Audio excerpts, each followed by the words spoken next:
এর প্রত্যেকটা মুভমেন্টই এত সুন্দর এবং এত চমৎকারভাবে মুভ করে মানে আসলে অন্যরকম এবং বাচ্চারা প্রত্যেকটা জিনিসের ডিফারেন্ট যে কাজ এটা কিন্তু ওরা বুঝতে পারে এবং ওদেরকে অনেক চিন্তা ভাবনা করতে হয়। যেমন দেখেন আমি কিন্তু পার্পলটাকে এই গ্রিন থেকে এখানে নিয়ে আসলাম।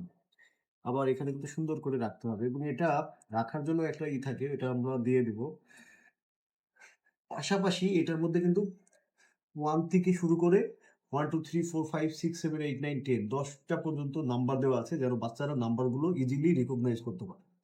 আর সবচেয়ে বড় কথা ডিফারেন্ট কালার। প্রত্যেকটা কালারে কিন্তু আলাদা ভাবে দেখেন নাম দেওয়া আছে এবং প্রত্যেকটা কালারের জন্য আলাদা কিন্তু এই যে চমৎকার বলগুলো দেওয়া আছে। আচ্ছা এইটা একটা কালার। ইয়েলো কালারটাকে আমি নিয়ে যেয়ে দেখাই আপনাদেরকে এবং ম্যাগনেট গুলো দেখেন কি চমৎকারভাবে কাজ করছে এই যে। আমি কিন্তু টাচও করিনি। জাস্ট এই আস্তে এই সাইডে হ্যাঁ, এই যে আমি কিন্তু ইয়েলোকে ইয়েলোর জায়গাতে নিয়ে এই যে এখানে কিন্তু রেখে দিলাম। সো বাচ্চারা একই সাথে কালার রিকগনিশন করতে পারবে, তারপরে নাম্বার রিকগনিশন করতে পারবে এবং সবচেয়ে বড় কথা ম্যাথের যে বেসিক ব্যাপারটা সেটাও কিন্তু ক্লিয়ার হয়ে যাবে।